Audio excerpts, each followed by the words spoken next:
believe it or not, we're actually getting to our program. So, Steve, uh, can you please introduce Kate and Mandy? Sure. Our speakers today this morning is Kate Coon and Mandy Sliver, who are the co-chairs of the Monadnock Region Complete Count Committee for the 2020 census. Kate is the chairperson of the local Peterborough Plus unit of the League of Women Voters. The League is a national partner for the Census 2020, which is working hard to get the count out. She's also a member of the Peterborough Rep Committee.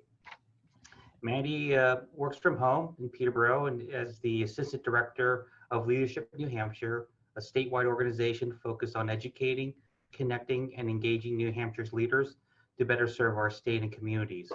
Other boards and committees she serves on includes the River Center as the River Center, the Peterborough Service Unit of the Salvation Army, Stay Work at Home, Play, New Hampshire's Advocacy Committee, and the Peterborough Community Task Force on Housing. In addition to that, she's also, her duties for the town of Peterborough include Deputy Treasurer and member of the Budget Committee. So quite active, both these speakers today. So thank you very much for attending. And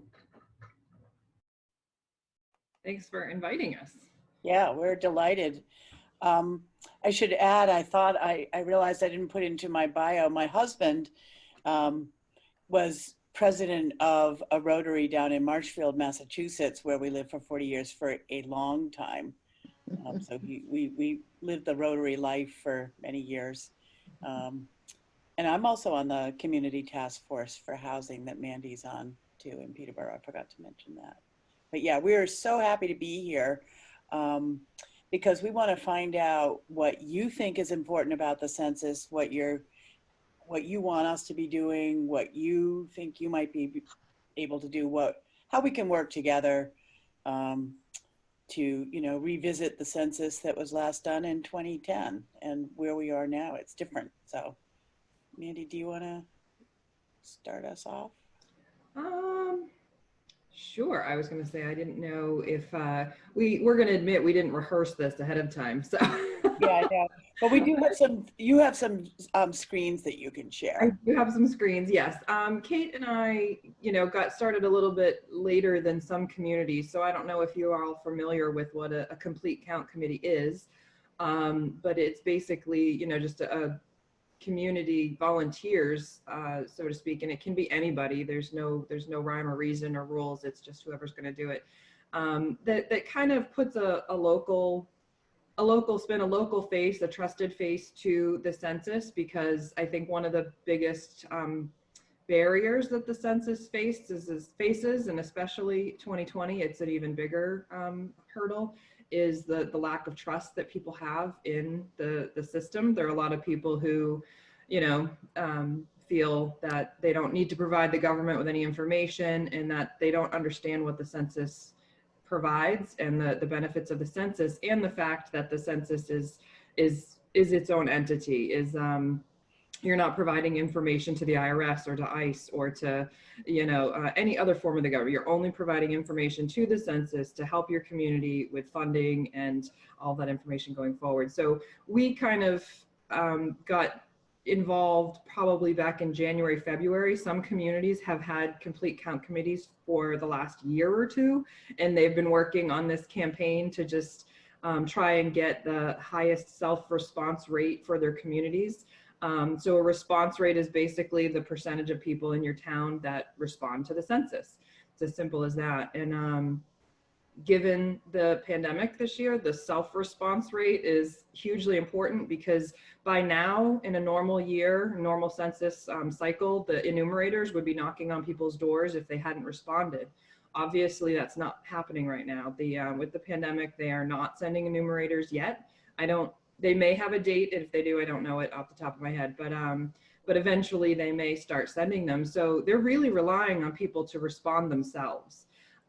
Also, 2020 is the first year that the census has decided to put it online, so you can respond online for the first time in history. So that has helped people to be able to do it very quickly. Without internet access, they can also respond by phone, and they can still do it by mail. I believe that the forms have now gone out.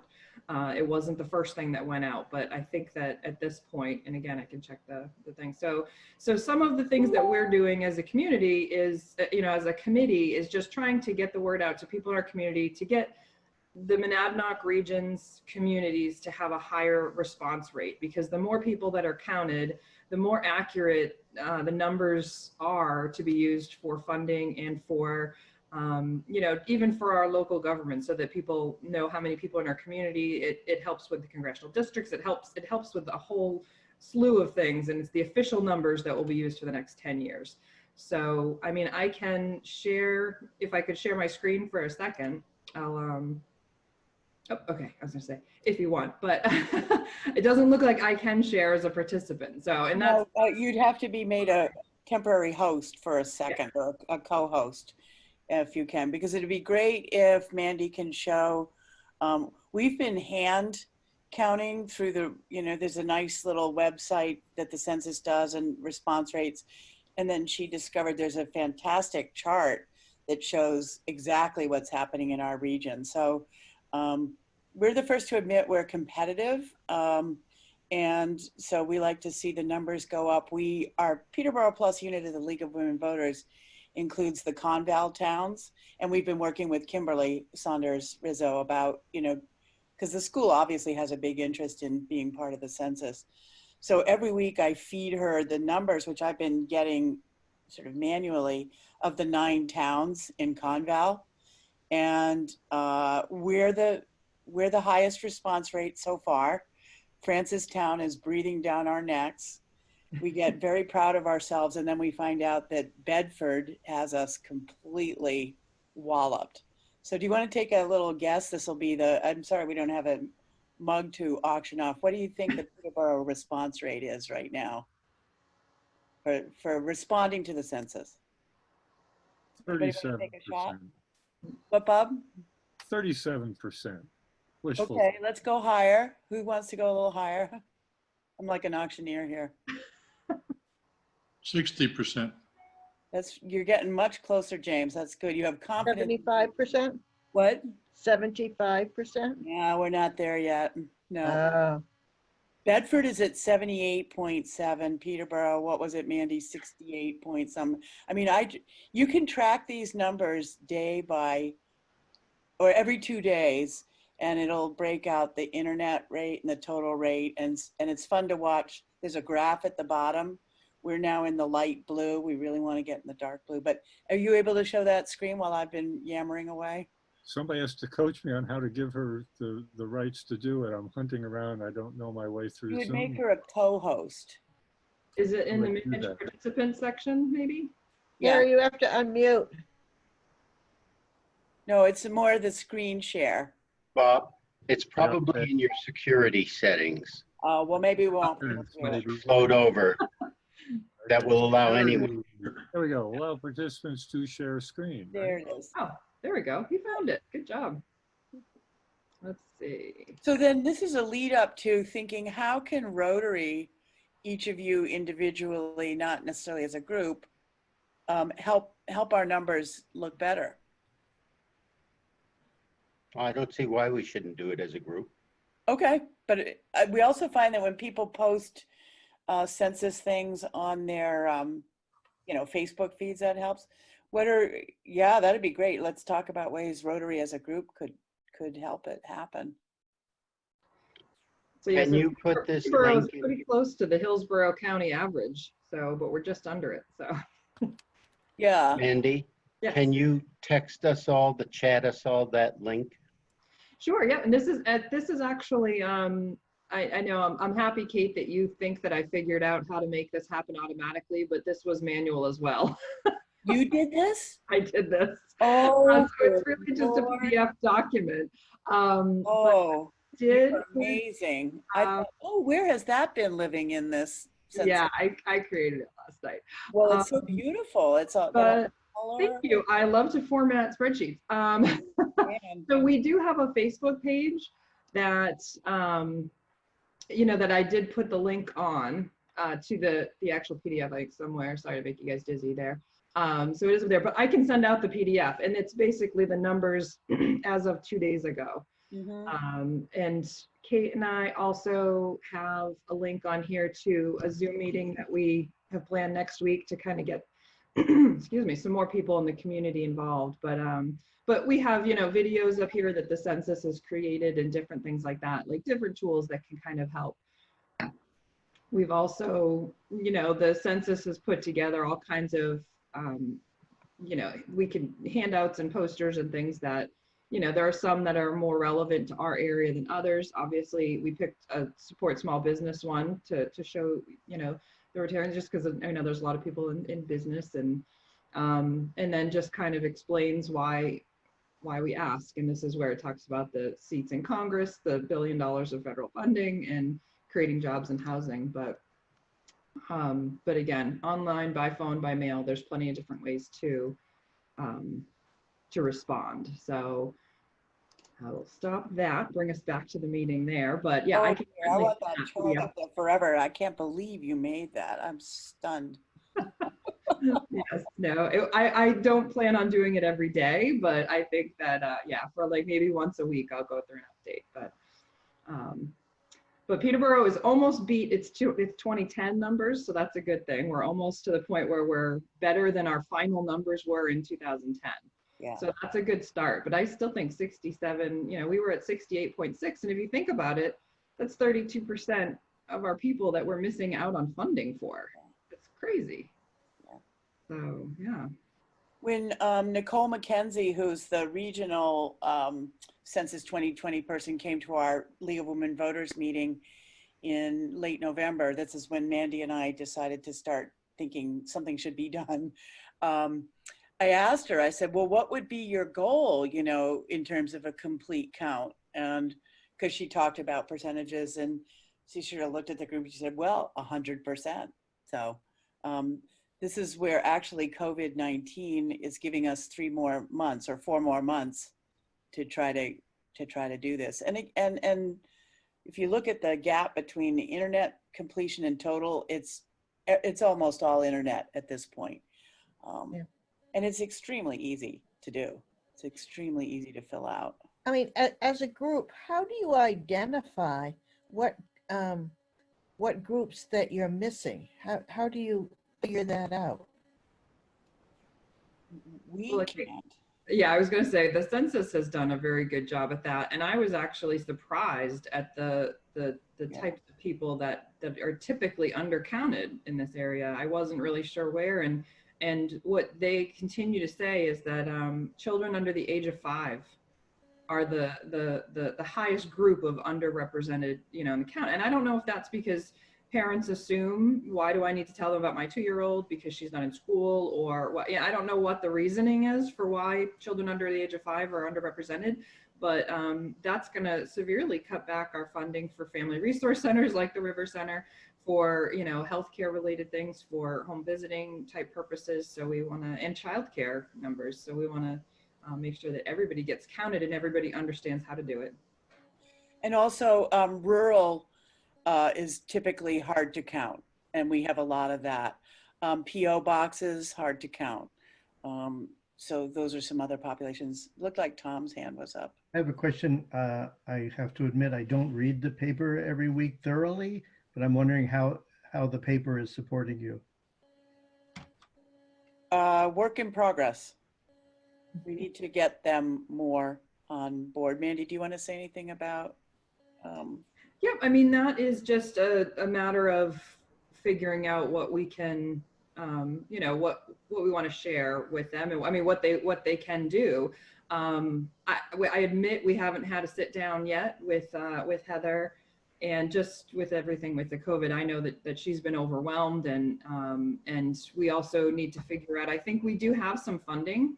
So, during this time, I know the paper is struggling. I really feel like it's inappropriate to go ask them for free advertising when they're in such a difficult position. So I think I wanted to work on trying to get some funding to see if maybe we could pay for some advertising, because I know that there are grants available for the complete count committees to have some funds. So I'm working on that, but in the meantime, I probably could involve Heather and just see what she could offer.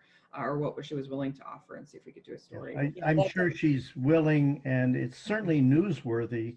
And I would think almost on a weekly basis, it would be something that she could publish Mhm. to encourage that. So I'm sure she's open to that. Yeah. Yeah, I've We also did- been working with Megan Pierce, Yeah.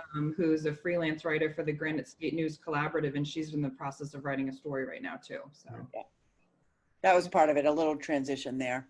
yep. Greg's hand. Yep, so I have a question about phone calls. So we get phone calls almost every day from supposedly the census. Are those all scams? Yes. And is that widely known by people in the area that the census should not be calling and don't call, I don't give didn't information? even know that was happening. So that's a perfect example of something that we could write up as a little PSA. Mhm. That's a great, yeah, I didn't realize that was happening either. I mean, I had heard that it happens, but I didn't know that it was that often. That I, for some reason, and I'm not complaining, don't get any scam calls. So I'm kind of, I'm in the dark as far as to what people get for scam calls. So that is good to know. But that is one of the first things that they kind of told us in the meeting is they will never call you. They don't have your number. So, so thank you for that. Yeah, we can Right. definitely add that. Greg, to- if you'd be willing to, I think Steve has our contact information. Send us a little something about that. That would be a nice way for us to get. Yeah, I think I have the recording, the message that actually was left, so I could actually give you the text of what Yeah. was actually said. Yeah. So, We're Okay. going to get, this afternoon, we had road signs and posters months ago when they were hiring census workers. I don't know if any of you saw them around town. We had about 25 of them out and about. And we're getting today sleeves that can go over those, or new signs that encourage people to fill out the census. So along with saluting our Conval graduates, we'll be putting those signs out as well. So that really would be a good time to tell people, don't answer those phone calls. We were, whoops. Yeah. Hello, we were told in Dublin that post office box holders would eventually have a census hung on our door because the census taker can't go in, that it would be hung on the door. And I've noticed that 5 or 6 states, they've already done this. According to, I read it in a paper or somewhere, I saw in an article that it's been done. But we were told box office holders, we have the website, so we can respond to the website, or we can wait for the census to be hung on our door. Yeah, but really it'd be so much better in terms of the manpower. Yeah, we found out that there was a bin of the census mailers lying around the post office in Dublin, and thought that partly has to do with also Dublin has the lowest response rate in our area, I think, unless Antrim, I can't remember. Is that all of that means that then somebody has to be covering all of that area to do something that if the Dublin citizens would just take the 10 minutes and go to that, click on that little blue button on the screen and fill it out, then they don't, because they're doing the mop up, the enumerate, they're not really giving you the census on your door, I don't think. They're sort of, I mean, maybe it is a paper form in an envelope, but because that's what you got in the mailer. I don't know. And I heard that it might start around here around June 1st, and I don't know if that's verified. And I think some of when it starts in different states depends upon whether or not they have, whether or not they were able to hire people. I know that when we were trying to help them get the word out that they were hiring, I think they had something like 13,000 available positions in New Hampshire and had filled a very small fraction of them. They were having a hard time hiring people in New Hampshire because it's a lot of travel and a lot of rural roads and a lot of that you're doing alone. So if they don't have the enumerators to go out and put that sign on your door, that's going to take months longer for you to get it. But if you go ahead and go online and do it, that's one less person. And I know it sounds like it's a job that we're taking away from somebody, but no one's applying for the, they're having a hard time filling them anyway.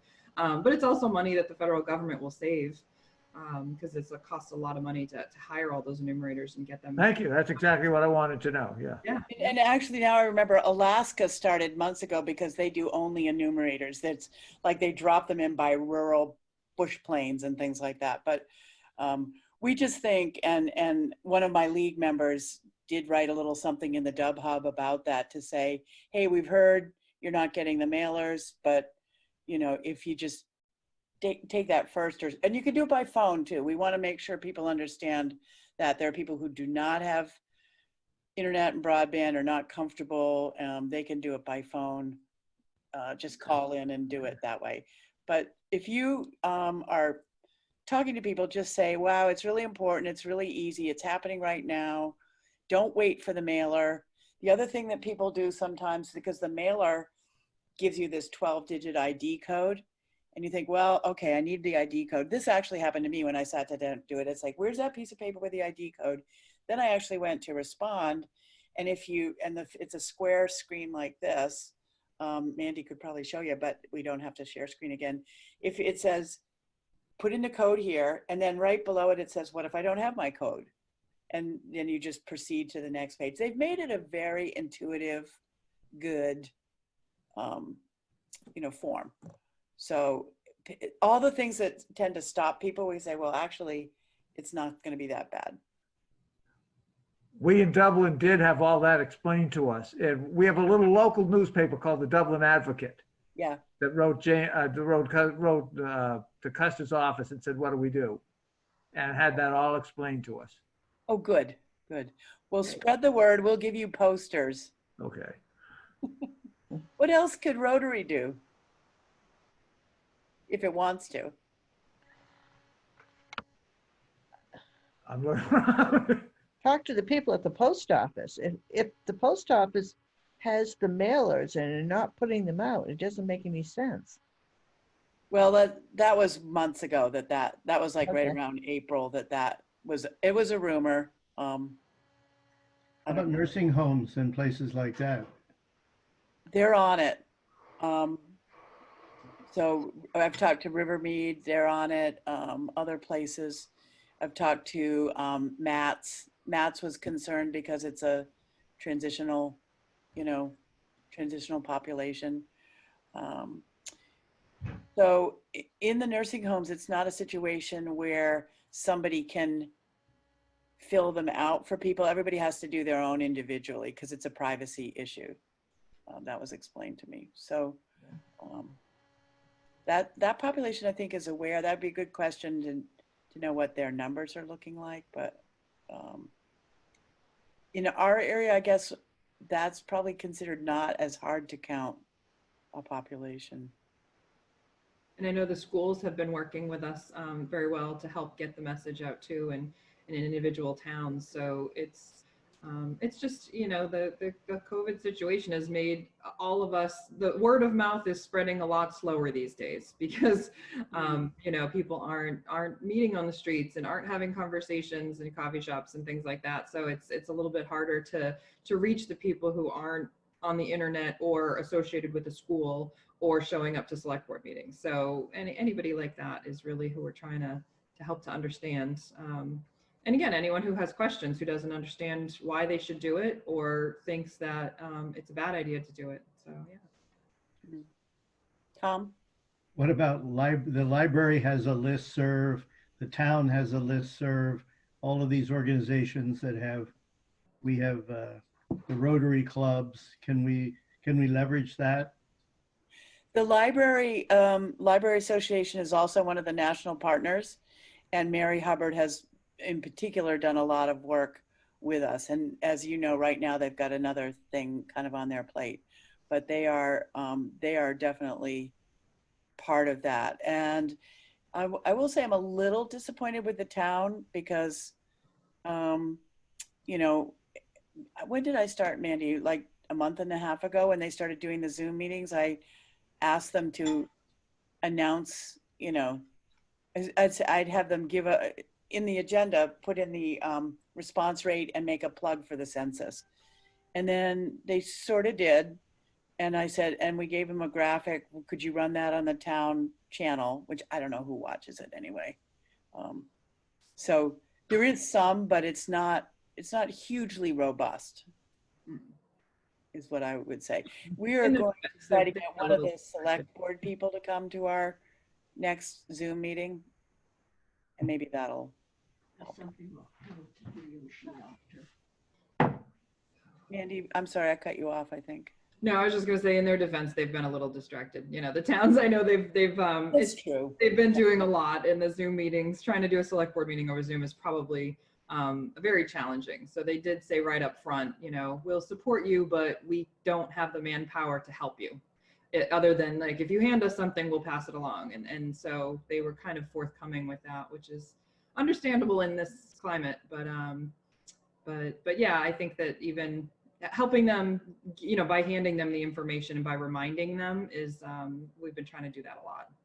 So I And assume actually, you're it's right, Mandy. I mean, electronic information that can be sent out via the newsletters. That's what I'm driving at. Yeah. They can just add that to any newsletter. It shouldn't take a lot of effort. And again, with the town, this is not urgent. We have longer to get the census count. We don't have to decide on whether we're going to open the camps and, you know, get safe voting, open businesses. You know, those are things they've all been working on. Bob? Two just thoughts along the way here.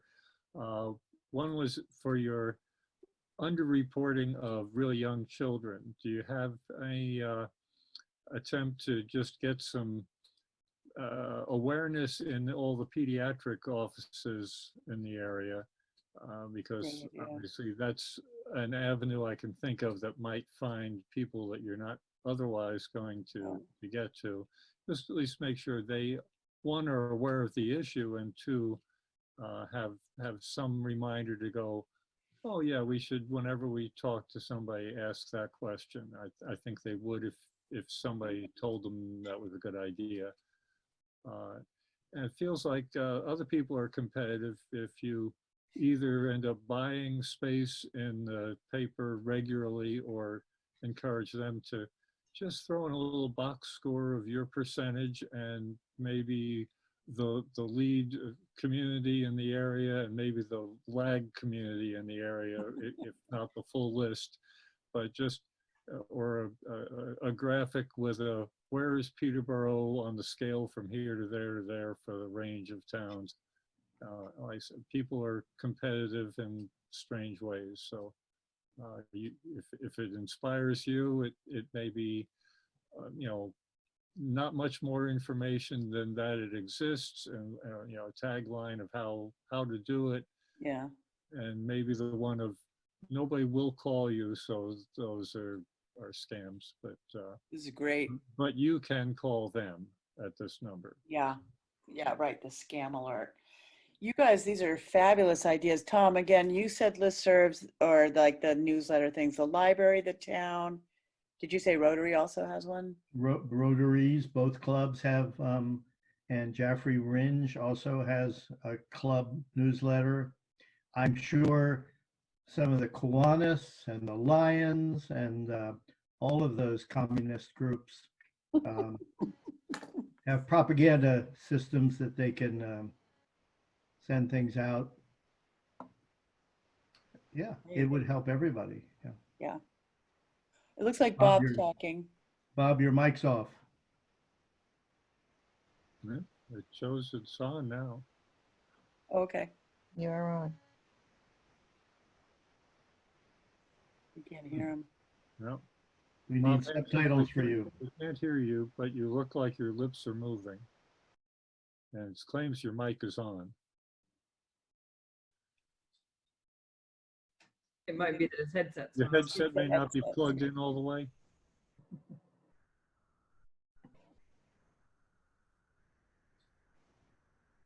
Oh dear. Maybe you could put it in the chat.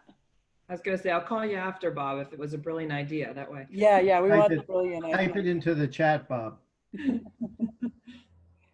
I think we've probably taken more of your meeting time than we were supposed to. Is that possible or? Oh, no, you've been perfect. Okay. Uh, So we would love to have any or all of you on the Zoom call next week, because again, we're just part of the complete count committee and everybody can help. You know, if we give people jobs or just learn about what other people are doing. So we would welcome we welcome your ideas, which have been great so far. That's a lot of good ideas that we'll figure out how to start working on. But And introductions to get in front of other groups like yourselves would be good too. So, yeah. right. Yeah, somebody asked me this week, we heard we were doing this, have we done Kiwanis yet? Like, no, we should though. Well, our normal target is to be done by 8:30, so you've been absolutely perfect. I really appreciate this, and I apologize to Kate Coon that somewhere early on, I wrote Katie, and I noticed your screen name is Kate, and Yeah, no worries. it was pointed out that I had that wrong. So Kate and Mandy, thank you so much for coming. Unfortunately, I have to offer you a virtual box of chocolates as your speaker gift. I think I like virtual boxes of chocolates better. Yeah, it's fine.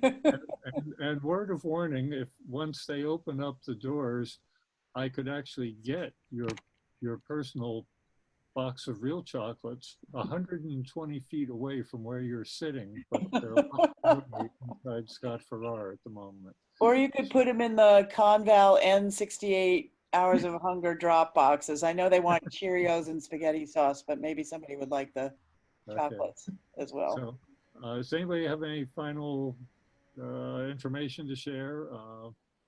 I'm sure we at least know a lot more than we did, and hopefully we can be helpful to your goals That'd be and great. getting good participation.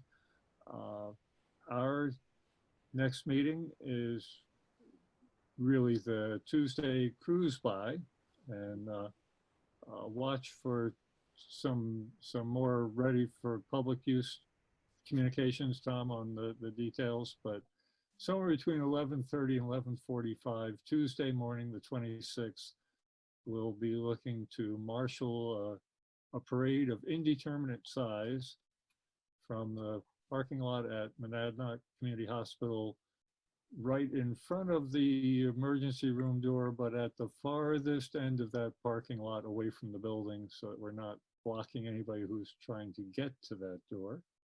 And other than that,